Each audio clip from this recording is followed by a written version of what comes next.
So, welcome everyone back to another episode of the Hipfire Podcast. Again, we have a special one with Jordan Zinx Anderson as our guest. But let me just give a bit of an intro for those of you who don't know who he is.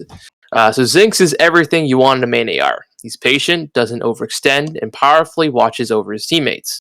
As suggested by his Twitter nickname, Zinx looks over the back line of his squad, creating space for his SMG players to push forward. Zinx is the perfect player to allow a teammate like Fire to be a nuisance towards the spawn/objective. A Walmart version of Octanes, Zinx is a player perfectly suited for the heavy AR role in MW. Zinx has been competing since IW, but in MW, where he's finally found success, having won a 1K series events with Aspire Esports and Team 6 gear, and now competing with a young Swamp Legion roster with a very high skill ceiling. Now, this was posted on COD Comp Reddit by UPosse back in April, where he demonstrates where he believes Zinx, a longtime AMP player, is ready to take that next step and break out into the CDL. So, with further ado, let's introduce our guest, Jordan Zinx Anderson. How are you doing, man? I'm good. How are you guys? Doing pretty well. Thank you for coming on. We really do appreciate all the guests we've been having, and it's been really cool for us. But a bit more about you. Why don't you tell us, how you got into esports and got into Call of Duty itself? So I kind of just played Call of Duty like any other kid. It was kind of like if you had a PlayStation or Xbox, Call of Duty you had it. And I randomly just found GBs through those like those little 44 playlists on. It was back in BO1. What they were called. But like I ran into people in there and like they were talking about GBs and whatnot. And they want to like come invite me, and so like from there I started playing GBs. And I'd say like since NW3, I've had like the same circle of people that like I'm still friends with today. That I played GBs with, scrimmed with. I never really played tournaments, but mostly just scrimmed all the way up until those same guys for like 7-8 years now. All the way up to IW. I went to my very first event with those guys. So I kind of skipped the process of trying to find people to like that struggle of trying to find people to go to your first event with. I had some of my close friends be able to go. It was a really cool time. And just made my way up through that year in IW. I did have the opportunity to go to the LCQ, but I forgot the idiotic reasoning why I did this. But like I decided to play H1 instead of going to the LCQ, like competitively. And it was during the prime of H1. But it was big. but like it was idiotic because like the next year I regretted it. And then in World War II, I was coming my way up. I was on a team with Rain and Kismet, and and then I made the dumb mistake to. I mean, I had my reasons, but it was a dumb reasons, and I shouldn't have done it. But I bought an account, a GB account for like pro points, and to try to get like a boost in seeding, whatever. And I didn't get affected by it, like in a negative way, for like months. I thought it was fine and everything until Anaheim towards the end of the year, which I know I was lined up to go to the LCQ, had enough pro points because back then it was about pro points. And I got banned like a week before Anaheim. Spent like $400, everything for my flight, all that, and I ended up having to go and coaching that event. And I think it was Brack who actually filled in for me on that team at the time. Shit. But yeah, and so like BO4, I like that kind of ruined my stock going into BO4. And like I was saying before, I was lucky enough to get on a team with Miracles, Turn Up Too Easy, Cold Chain, and Happy because like they saw how good I was in tens. And went to that event, didn't do as good as we should have. But the player Rain that I was talking about before, he actually placed top 32 that event. And at top 32 at that event in BO4, you got to go to the PLQ. And so like I immediately like I was hanging out with him after we lost, and I immediately kind of thought like I could probably get my way on this team. Like if they allow roster changes, I could probably get on this team. And so like I was talking to him, and then like he was kind of like entertaining the idea. And then like a week when we got home, they dropped 2 of their players and picked up me and Robbie B. And I remember that. Yep. Yeah, and then I went to go to the PLQ. Did terrible as a team. I personally did like all right. I could have done better, but Was that the Nation of Power team? Yes. Yeah, I remember that. Yeah, okay. Yeah, I mean the preparation now, like how I look at how we prep for that tournament, it was terrible. Like I mean, I can't believe now how I prep for tournaments. I can't believe like I even went to that tournament how we did, like not doing like VODs and whatnot. But like after that, I think taking that actually kind of I don't know if it ruined my stock, but like I couldn't find a team for like forever. I almost quit after that because no one wanted to play with me. No one good wanted to play with me. I didn't want to kind of restart. But luckily, Evasion and Swirly hit me up towards like before Anaheim, and I made a team with them, and ended up doing good with them. And those two guys are like my best friends now. Still talk to them every single day. Cool. And didn't end up making champs with them, but like came into this year, from my first team. But even going into this year, I kind of had like a rough start. Like I had a team planned with Pentagram, Gunzy, Noobs, and Vicious, and that team like fell apart like a couple days in, and everyone like went to their respective teams where they ended up going, and I almost quit again. I was getting egoed by the people I was getting egoed by. It was insane. But one thing we can touch on it later, but like I always say, like friendships and like the circles in the community are the most important things ever. Like your networking, because the friendship that I made with Evasion and Swirly in BO4 saved my career because they ended up picking me up like 3 days before I think it was like 2K number 4, and we ended up winning it. Like.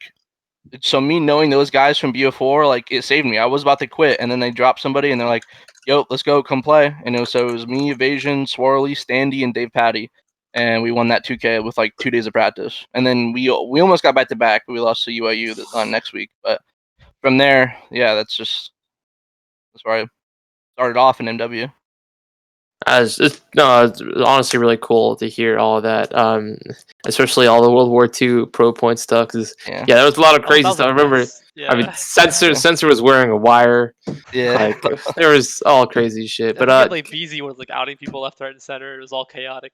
Players like playing like through it. That was a horrible system. But anyways, let's go back a little bit. For those that don't know you, what was there any specific reason why Zinx was your gamer tag, or was it something that I had no thought to it?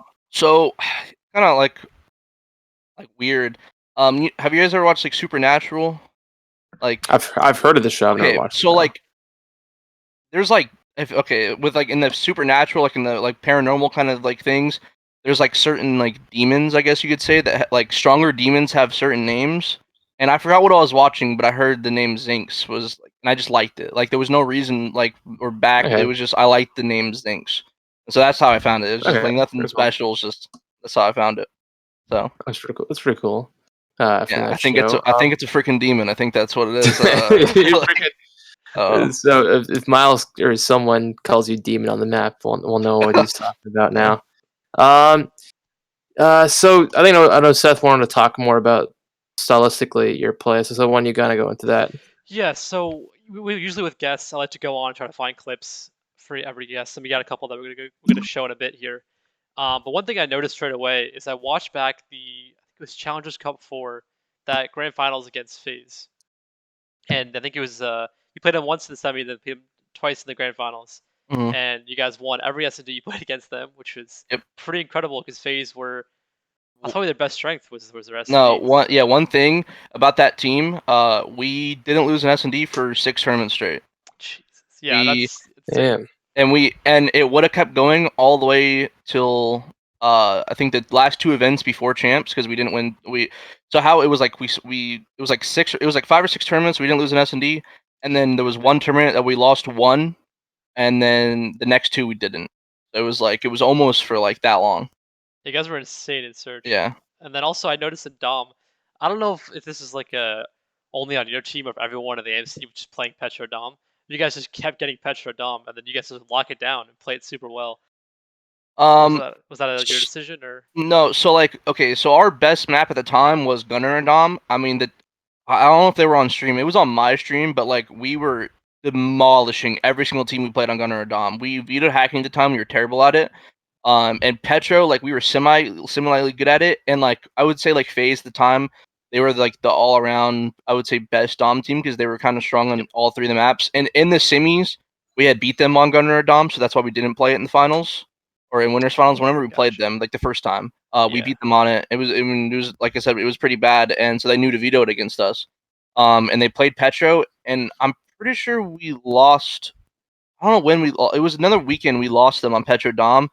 and we realized that they were one of the first teams to do this in the AMC at least, that they were running 2 ARs on Petro at the time, because with the whole new meta change and everything that happened, they were still running 2 ARs, and we're like, okay, let's just try it, and we ended up trying it, and like that's how because we couldn't beat them on that map before, and then we switched that, and then we were able to beat them.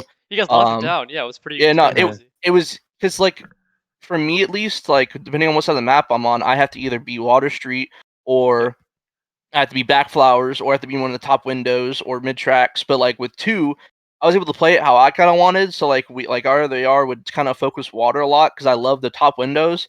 I've gone on like 10 plus kill streaks up in those windows. Yeah, like, the casters didn't catch it. You went on like a sick kill streak. Yeah, I saw oh, on the yeah. kill feed. And Yeah, they it weren't was insane. that didn't catch it, but I was upset.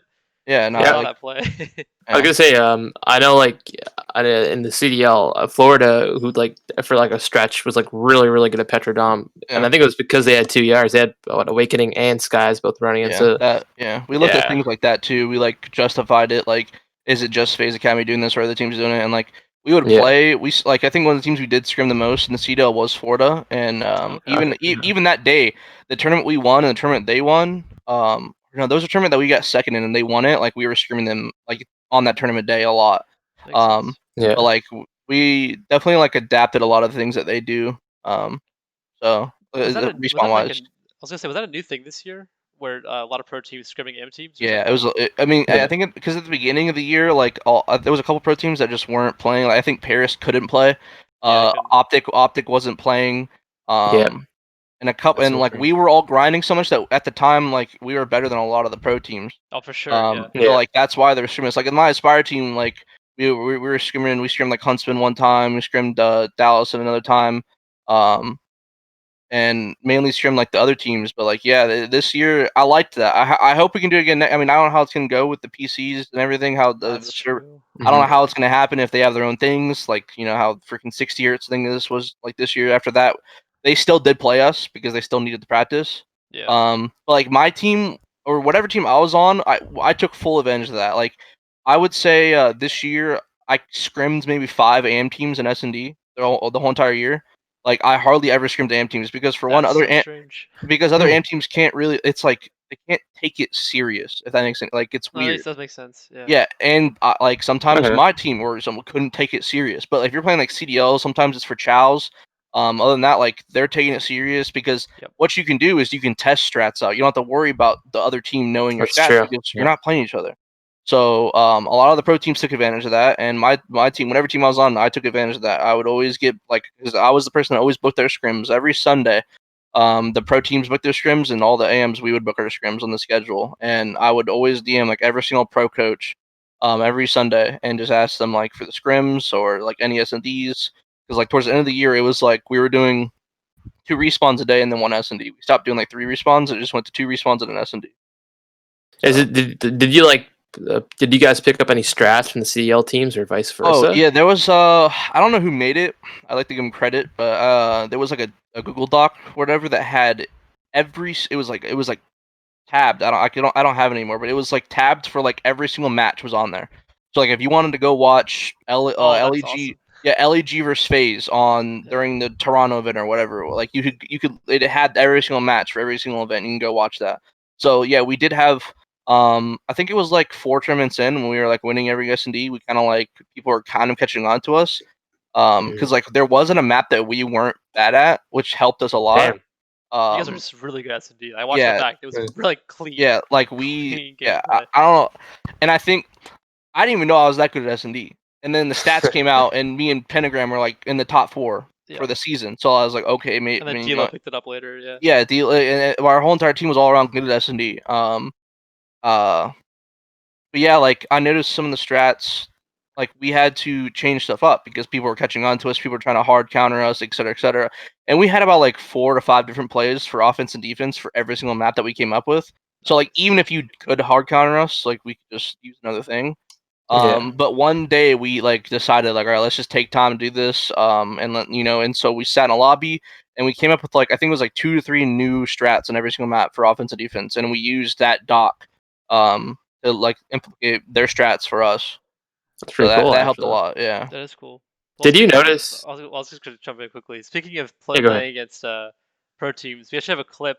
Here we go. Let's try this out again. Yeah. So this clip is you playing against FaZe. Arguably the best S&D team. The VS S&D team. Actually, yeah, the best S&D team. There's no debate. Oh, FaZe Academy? No, the actual Atlanta FaZe. Yeah. It was like, okay. I probably posted a clip or something. Yeah. I was gonna say I couldn't stream, but yeah. Yeah, I found it on your YouTube channel. The few clips that are made, this is one of them. So. Holy crap! You're on my YouTube. We hunted it down, man. It's a dark place. We did our research. All right, so you should be able to see my screen now. Yeah. I'm gonna just get rid of this. Sorry, it's a bit jank, but. Wait, I don't. Yeah, we don't see the clip. We see the tweet. Yeah. Okay, hang on. Or just restart the clip because I think we're halfway through. Oh, I remember this. I saw like 2 seconds of it. I remember it. Oh, look at me! I was like shitting on him. It was because I had the Florida tags. I was representing Florida. Dude, that's nasty. That last kill too on the box. God damn. Bro, I did shit like that for like the second half of the year, all because of linear. Bro, people, there was only one other person that stayed on linear. It was flawless. But like everyone else switched off of it. Let me get back to. Do I need to keep this open? No, I'm gonna dip it. Right. There you go. Got it. Yep. Yeah. Like, people were trying it out. But then like the whole Deadzone thing happened, and like it messed with everybody. When people didn't realize that, because everyone assumed that 0.5 was the default before.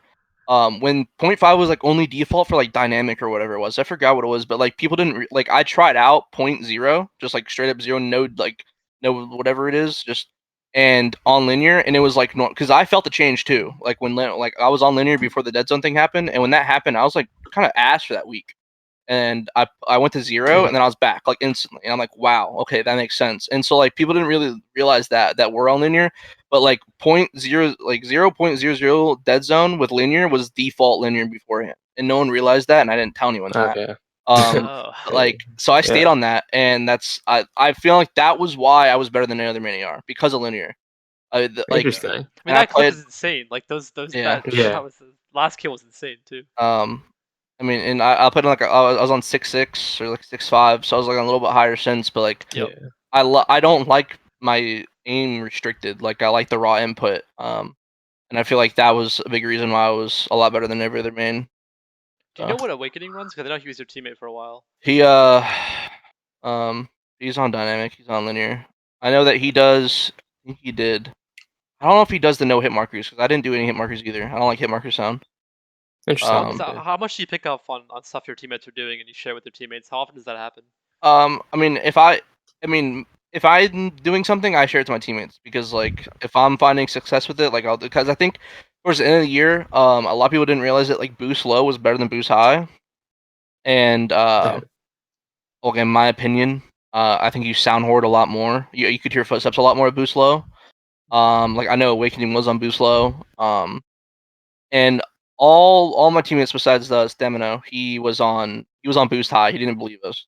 He didn't want to try it. He didn't like it when he tried switching to it. But like, Penningham was on it, D'Lo was on it, and then like Willet, he was on boost high, and then we're just like, yo, you need to try boost low. And then he's like, hold on, let me see what Joe's using Awakening.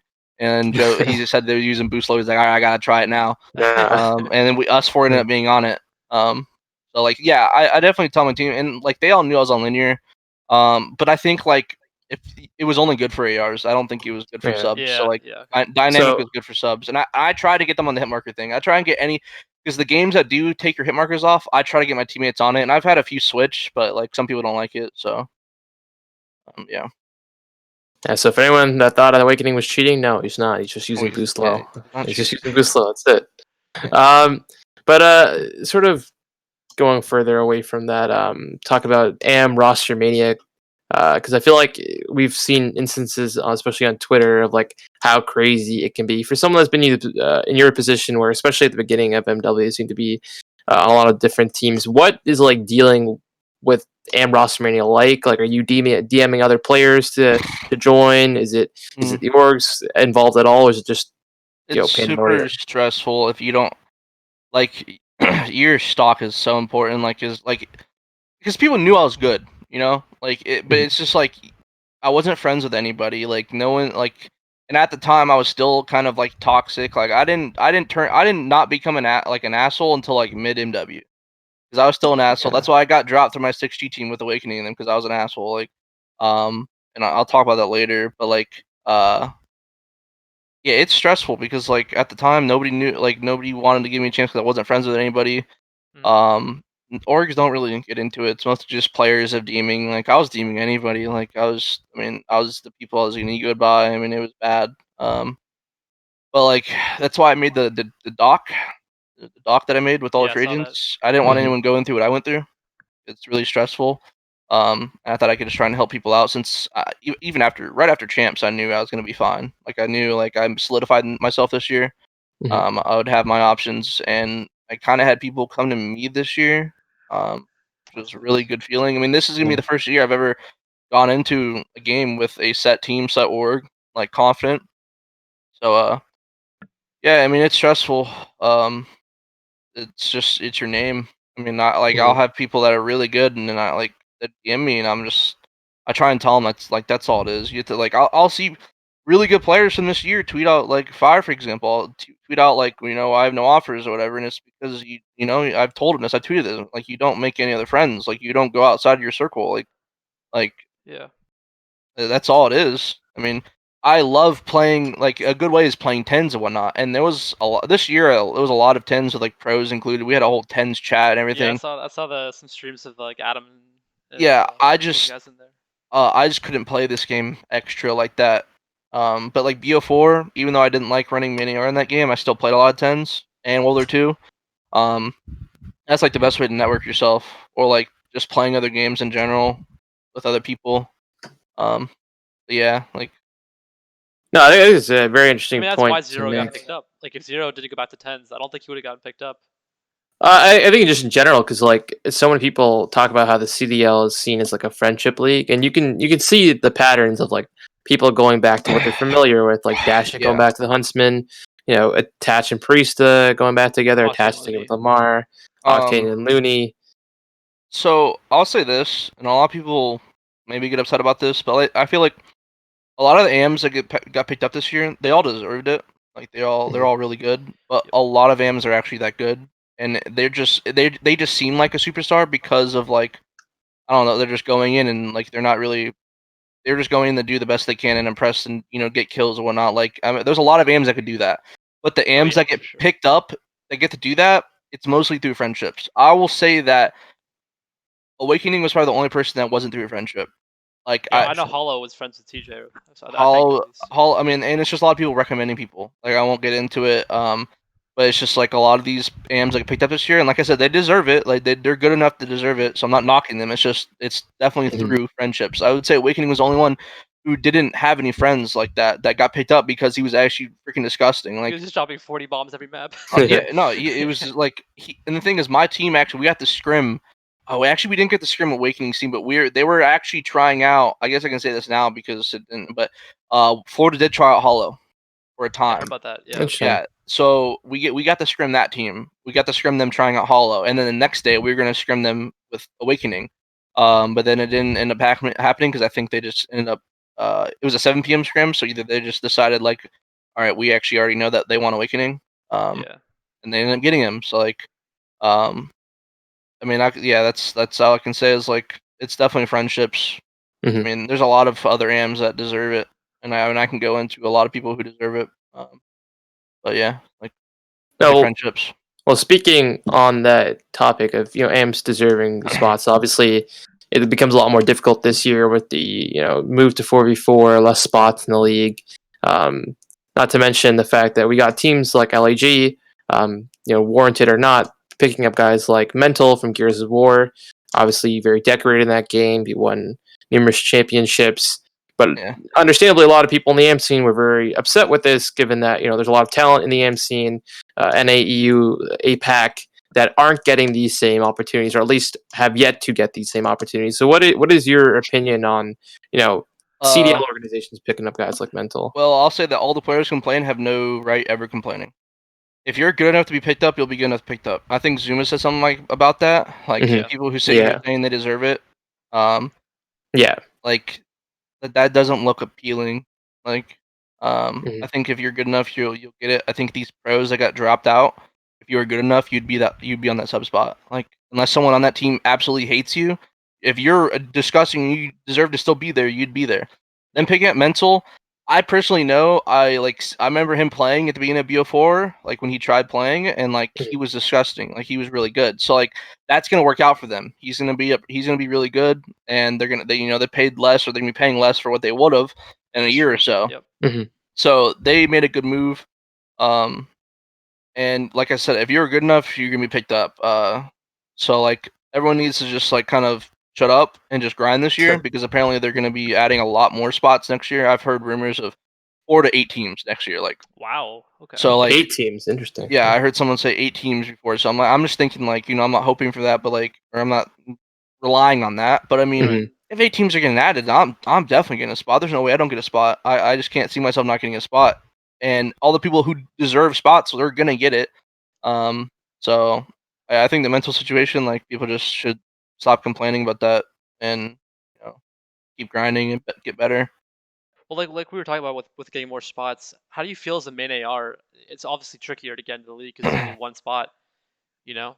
So what kind of how does that go on in your head? Do you think about switching roles ever to try to get a little bit easier chance, or are you just trying to stick Um, it out? I mean, like I told you guys before this started, like I was gonna be on a team with someone who I was gonna run flex for. Mhm. I don't. I mean, like I would like to, but then again, like I'm also one of the best mini Rs that you could pick up. So if that ever does open up, I'll be in question. Mhm. Also, like if let's say I ever get a sub spot like this year, um, I could I could be picked up into a flex role, or even if the mini R spot needs to be filled in. But I mean, I'm thinking right now, like all the mini Rs that are all 12 of them, I wouldn't replace. They're all really That's good. the thing, right? Yeah. Unless someone just is trash this year. But like, I'm mainly relying on next year getting a spot, um, getting a starting spot that way, or at least a sub spot. Well, I know Uh, like Toronto's rumored to get Insight as a sub to bench for methods, so there's still Mhm. options for sure. yeah, no, like I don't. I like running mini R. I like the whole. I mean, I don't know. My whole theme is the backline is surrounded around me being a mini Yep. R. Mhm. But like I can still make it work as a flex. That's more frontline backline clips. Um, but like yeah, I mean I don't. It sucks definitely, Yep. but then again, like if I'm good enough, I'll be picked up. So That's a Would good you? mentality. Yeah. No, 100% is a good mentality. And, we spoke about this before about like how I mean even players like Mox and Aqua who Yeah. have been staples in the scene for quite some time. As many Rs, they're not currently on spots. They're not rumored to be on teams. So it definitely calls into question how difficult it is. But for those that you don't necessarily watch a lot of your gameplay, or you specifically, would you classify yourself as an in-game leader? Because I know a lot of many Rs, or at least a couple of them, um, are seeing more so pros roles. yeah, definitely this year respawn was. I am definitely like an in-game leader when it comes to respawn. I always kind of it's just a natural thing for me to take over and respawn, especially when I get an understanding of the game. That's when I really do take over. Um, but that's also been where I've been quote unquote toxic. That's one of my big humps Okay. where I had to learn to kind of be better about that and how to talk to people correctly. I think two people who really helped me with that this year was Stemino and Pentagram.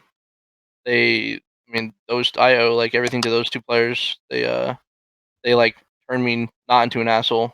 I mean, they made me learn the hard way. Drop me. Yeah. Like, I mean, Interesting. uh, so yeah, like I totally forgot the question. I got really into that. I forgot what the question was. No.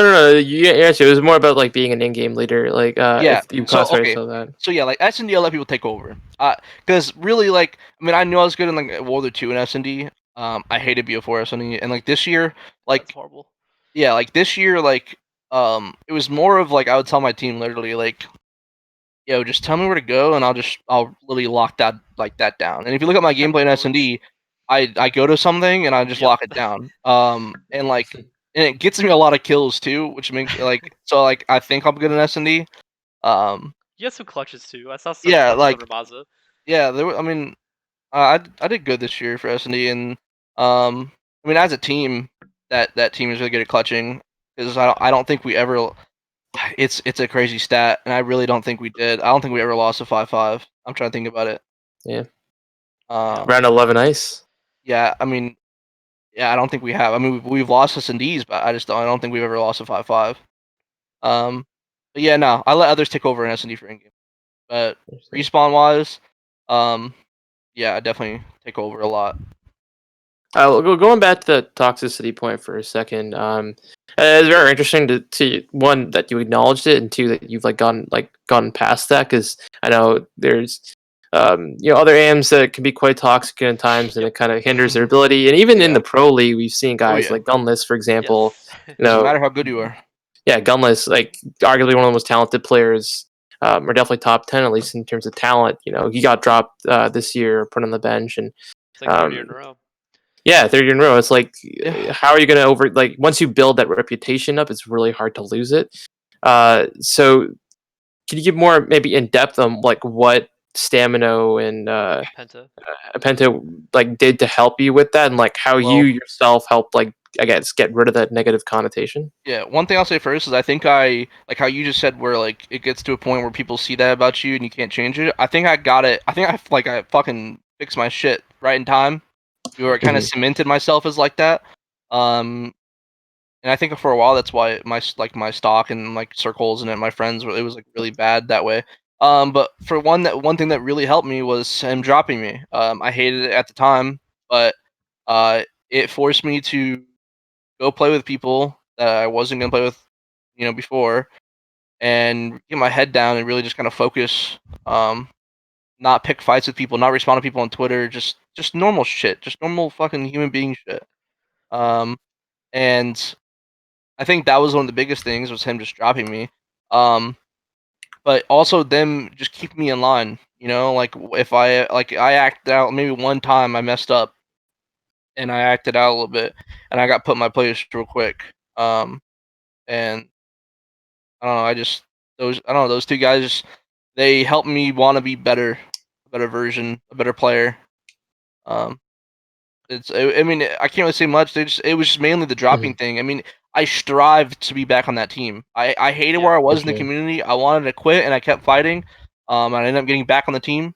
But I mean, I fought for like 2 months. It was rough. I mean, I had a good time with the people I met. I met a lot of cool people. I met Clamp. I met D'Lo. D'Lo's great. Yeah, that's why D'Lo got on that team. I literally brought him on that team. Like when I got picked up on that team, it was Pentagram, Stam, Charles, and the Gintroid? Willet. No, and Willet, yeah. Yeah. And then they brought me on, and it was gonna be like me and I was gonna bring D'Lo, or it was gonna be keeping Charles because Charles and Pentagram had played before together. Okay, yeah. So we went that route of keeping Charles, but then Willet left, and after that we got second that weekend. Yep. And he left, and I'm like, well, let's just get D'Lo like that. They've teamed together before, and he's also like a carbon copy kind of role wise as Willet. They're both smoke players. Both, I think them two and Noisy were the best smoke players this year. Noisy was good. And so like let's just grab him, and so like me finding him in the in depths where I was, like it helped him out too. So I'm glad I was able to do that. Because I told him because I liked out of all the people that I played with that I went through and all those players. And then in the 2 months, like he was one of the people I liked. I wanted to team with again. And I told him I felt really bad that I was I was trying to get him on that team and then I wasn't able to. I felt really bad, and I told him that. And I told him yo, if there's an opportunity that comes up, I'm getting on this team. And then a week later, I get him on the team. Yeah. And it came full circle with all the freaking people sketching everything, and Willet came back, and yeah. Take care of your friends. Yeah, again, I mean, people call it the friendship league, and we put a negative connotation, but I feel like it's all friendships. It's all friendship, but at the same time, I feel like that sort of mirrors life in a lot of sense. That a lot of the times it's the reason you get jobs because networks are your family, friends. Yeah. So COD, that's no different. Obviously, I guess I think Nameless even tweeted about this. He's like, as organizations get more familiar with the scene, they'll take more control of the rosters as opposed to having, friends. But like until we get to that point, we're still gonna have to just deal with, or not in a negative sense, but like have people like refer each other. Yeah. Yeah. I think that could have been a Florida situation too, because I know Hollow and Pharaoh were really close, but they got Awakening over Hollow. Obviously, I think Awakening's better, but Yeah. He was a good I fit think for the team. I think that could have helped. Were there any other AMs that you can speak to that were like tried out in that sense, but didn't actually end up making the team? What was it? Hollow almost got on LEG at the beginning of the year. Really? Yeah. Okay. That's funny. He almost got on, but I think last minute it was they got Spart. I think it's Spartan Or State. yeah. Yeah. So yeah, like that guy. I mean, that guy got three tryouts. Mhm. I mean, he ended up being, he deserved, he deserves to be in the CDL. He's good enough. He played a Mhm. lot better than I thought he would. So he definitely surprised Yeah. me. Yeah. See, okay, a lot of it's weird, but I would say like, probably besides Mac and Awakening, I think they were the same. I think they were still as good, but like I think like Draza, Hollow, Reese, they all got better. They got playing better. early. Yeah, they did. Yeah. Yeah, that could be, a couple things. That could be, this like learning from the pros, or that could be the state of the pro league and like how good they actually are. You never know. Like, so because like I said, I it don't is a think. pit down here. Yeah, I don't think UIU had won with Hollow and Traza. They got like second place a bunch of times, but I don't think they Yeah, won. yeah, So I was no, kind of surprised they got picked up, but then they played great. So they actually were doing terrible and they got picked up. They had gotten like T16 and then they got picked up. that's right. They did. Yeah, they did. Yeah. So Yeah. and when that was happening, I recommended my entire team. I was like, yo, you guys need to get anyone from my team. Anyone, no one else knows. I said actually, my exact DM was, you guys need to pick up anyone from my team, Standy or Venom. Those are the people I said in the I DM. cannot believe Venom's not being talked about more. Dude, it blows my Yeah. mind. Yeah. Well, you DM'd OGLA this. Who did I DM from the team? I think I DM'd their coach. Because all the coaches like followed me because of the scrims. Was this Pac-Man at the time, or was this a different? It was the new guy. It was I forget his name. But Okay. I was telling, like, I didn't get a response. Oh no, he did. He's like, oh, we'll look into it. I appreciate it. One of those kind of DMs. Yeah. Okay. But I told him Okay. like, I told him like, so you guys need to pick up anyone from my team, Venom or Standy. Like, there's no one else you guys need to be looking at. So, I think a friendship got those guys in. Mhm. When it comes to, like, to the tens and AM tens, do you see certain players stand out a lot more in tens than one of the structured on a team? Yeah, I don't want to get into it or make bad blood, but there's some players that definitely do better in tens. And that's all I'll say. Yeah. Okay, that's fine. That's fine. Sort of along those lines, is it like noticeable in the AM scene when players, stat whore, play for stats as opposed to not? And It depends, like, your awareness and like how smart you are actually when you're playing. Like for me, I like kind of just focus on it. It's more of playing against it. Like if I have someone on my team doing that, I can't really notice it unless I watch a VOD. But Mhm. like if I'm playing against somebody, like if I'm playing against somebody and they're doing something that's like a kill horde play or idiotic play, I'll shoot their body or something. Like and I'll roast them when like we're not streaming, whatever. I'll roast them and like we'll laugh Yeah. or whatever. Or like Yeah. there's a couple players that are doing that. And there's a couple players that did that because they don't know better and they don't have anyone teaching them. Right. So like Yeah. I don't take it too far. I just like if they ask why I shot their body, I'll just tell them like you're doing a dumb play, like so you definitely can tell. Yeah, going more into that, you say they have no one teach them. Is there anyone in the scene that you can attribute or that you can point to that helped sort of you with your COD knowledge in the game sense? Um, Or is that just something you picked up over time? I think it's me picking up over time. I mean I've had smart teammates like Evasion, Swirly. Swirly, yeah. They were really smart. I think one of the people the first to teach me to be a really good teammate was Mir. Interesting. That's interesting. But I think that's just me picking up over time. Like I What was haven't it? had one set person. What was it like teaming with Mir? Obviously, everyone remembers, what it was. It was really cool because at the time I was like, it was a random, so I was kind of like, holy shit. I was like, I was going to bed so excited. Like I would keep myself up writing down notes that we could do. I was going like that's awesome. I was That's going in pretty cool. overtime and I was showing them and they loved it. Like I think it was like a weekend. Happy and Mir, like they were like on first, and like they just pulled me aside. They're just like, yo, like we kind of noticed you're taking over as like a leadership kind of role, and honestly, we don't have anyone doing that. So if you want to do it, like we fully support it, and like that was really freaking cool at the That's time. nice. Like so like I mean it was really. I wish we did better. We should have done better. We should have prepped better. And I wish I. Sometimes I think like I should have stuck with those guys instead of taking the POQ offer. Um, Mhm. That's a uh, tough decision though. Yeah. yeah, Yeah. Yeah. because I didn't know because there was a lot of rumors of people pill whoring, playing for stats on my team, or just or just like there was a lot of shit. Yeah, I know. Yeah. Um, Yeah. and then With the suspects, yeah. yeah, and then I also had like people that I wouldn't necessarily play with in the first place on that team. Yep. So like I probably should have went there with the mindset of just fucking making sure I do good, but I didn't. Mhm. Well, Um, that team when it got announced, like in the roster change happened, I looked at it as like, what? Why? Like, yeah, what is this? I mean, so it was really weird because like it was because Slater was their main AR, Okay. and after the event, he literally said like I don't want a main AR anymore, and then obviously Rain's in the team, and he's like, okay, well I know good main AR, and it's me, and so like that's kind of what happened. I don't. And then they just I think someone on that team didn't like JTemp. Um, so that's kind of why it got Okay. changed. And what Makes it was really kind of, I mean, it was funny. It sucks for them is that actually me and Robbie got paid for like there was bonuses for making the POQ, and me and Robbie got the bonus when like Oh we didn't. wow. Oh wow. Like, and Jesus. that bonus paid for my PS4 or no, I bought the Pro. I bought the PS4 Pro. Oh Nice, damn. man. Yeah.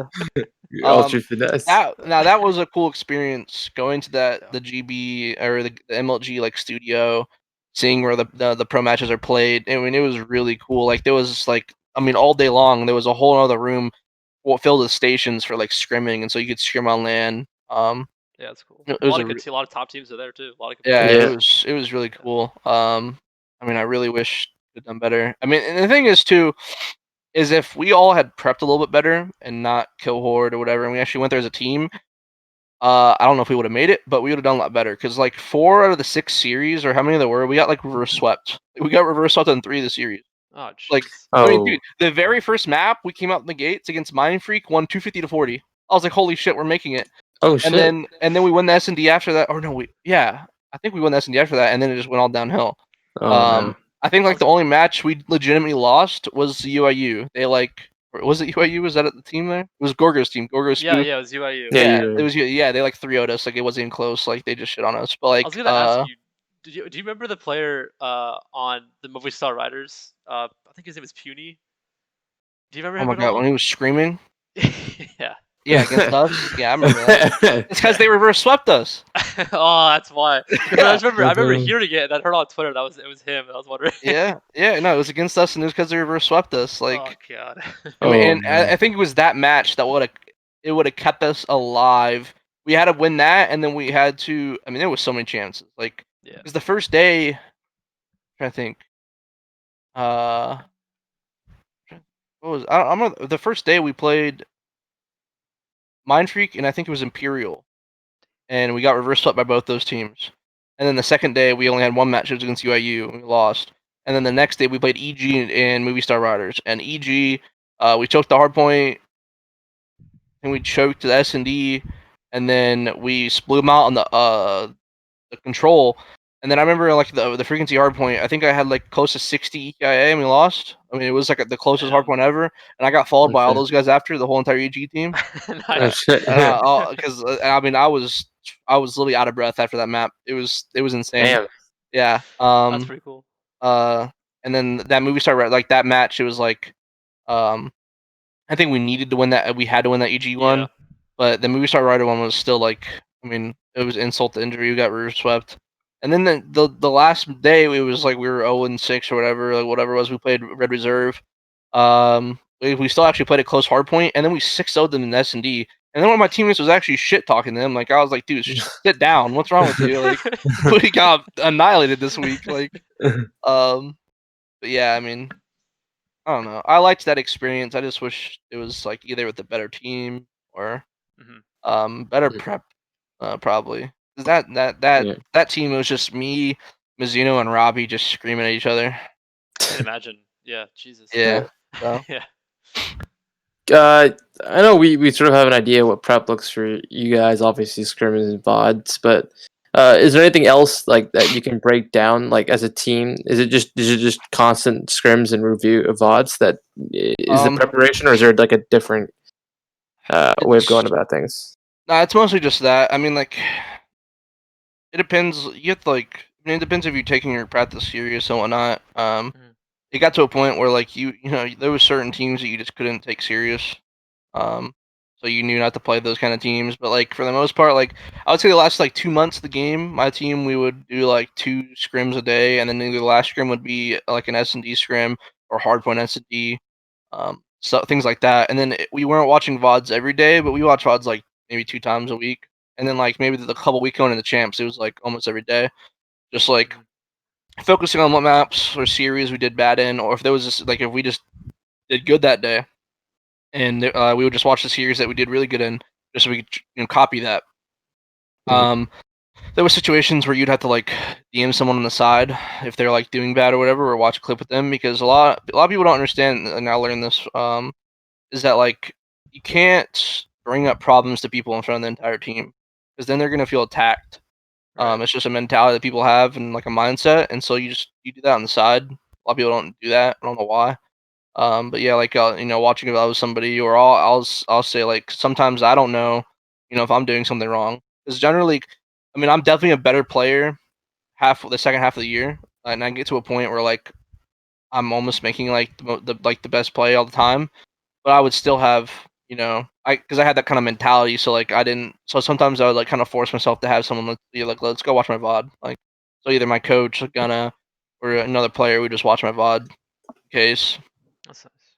Because I mean, it's definitely important. I was like, when I'm able to play how I want to, I can be like, I can play super fast or I can play super slow. When you're playing fast a lot, sometimes you don't make the right plays. So that's one thing I wanted to make sure I was doing. So, Yeah, I was also gonna ask about like utility, like smokes and nades, because that's one thing I've noticed that I don't know. I do follow other esports as well, and the game is a lot faster Call of Duty compared to a lot of other ones, right? So it's yeah. harder to really take those things seriously. But I have noticed, especially the pro league, my God, do they use that stuff incorrectly? Like it's bad.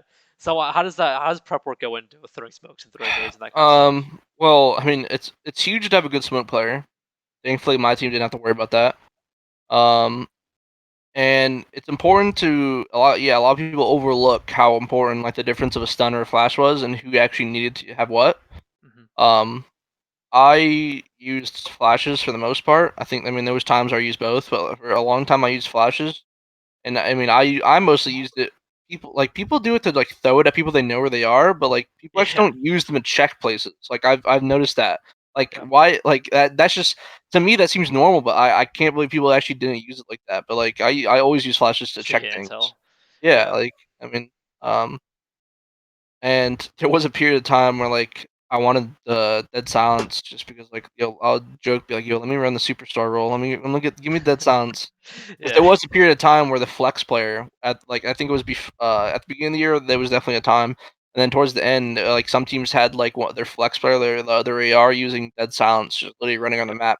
Just, I think we had Pentagram do that when he did try that when we did run 2 ARs before we switched back he was yeah, I think he had dead silence. At one point, I think he actually he tried it and then he said, "Yo, just give me a trophy back," because he didn't like it. He felt like he was wasting it. It's too fast. Um, Yeah. yeah, so it's things like that some players Alright. don't notice. So yeah, utilities. Um, they're definitely. I mean, they can be really really important on a good team. Well, because that was like the big issue with Black Ops 4 for me and S&D was the lack of smokes. It made snipers so much better. Right, Yeah, it was kind Yeah. of tough, and I was so excited they were back. But then in the pro scene, it took a while for them to get like good usage, and towards the end, it was fine. But there were some spots where it was just kind of annoying that they weren't smoking things off, and they seemed like they wasn't super coordinated. I think Yas and I, we had our own strats, like on Piccadilly where we throw certain smokes. But It's true you did. Yeah. yeah. yeah, That's another thing. Is having a good sniper player. There's a lot of yeah, there's a good selective of really good sniper players, like Pentagram for one. I think he's one of the best. Really? Okay. Didn't have to really worry about that. At the time when I was just playing with D-Lo, he was a good sniper. Hunt was a good sniper. Trying to think of any others that are really good. He's a sniper on phase. Was it Sib? Sib sniped. Yeah. Yeah, he was a good. Yeah. It's good. It's really good to have a good sniper. So, this next team looks like it's gonna. I could use a sniper. That's fucking. Yeah. That might get fixed. Hopefully. Yeah, no, Yeah. they said they're who's that the Tony guy, whatever his name is? The Tony that, Flame, yeah. Yeah, he said that they purposely buffed it to get a good beating on the snipers. Okay. So Okay. it's definitely getting nerfed. They just Thank God. Okay. that shit was insane. Yeah. So what they- yeah. I hate snipers in competitive personally. I Really? understand Okay. it. I understand it, but I kind of hate it because like I mean, it's just like it's a one shot, especially games aren't balanced because it's a one shot thing that's like, especially if it's a game where you don't flinch as a sniper. Like, especially like me, I can go beam a sniper far away, and I can get hit.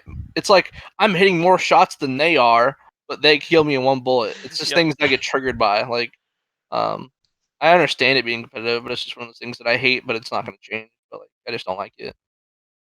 That's fair though. I Yeah. can see that could be frustrating specifically for an AR player. Yeah. Yeah. Especially on like Arklov. Like we had Oh, strats where brother. I had to go Deep Creek. Okay. Yeah. If there's a sniper, like hello, like I'm You're dead. I had to pray there wasn't. And towards the end of the year, the snipers did that whole little sniper battle that was like near like the bottom red, like on the stairs and the blue barrel. Top. Like Yeah. yeah, like people started doing that, so there wasn't that many snipers going Creek. It was more of like an AR going Deep Creek and I an always AR type in the Creek. mound. I love doing that. Yeah. Yeah, Yeah. yeah. It was, So shifting gears here, but obviously with the move back to 44, obviously you competed on 44. But do you think going back will help you in any sort of way? And ooh, that's a good were you question. happy? Were you happy to hear that news of going back to 44? I'm definitely happy. I think so like MW this year, I think I was a random in World War II, but I think the skill ceiling that I reached in MW was equal to how good I was in World War II. That's how good I was. I was just a random. Mhm.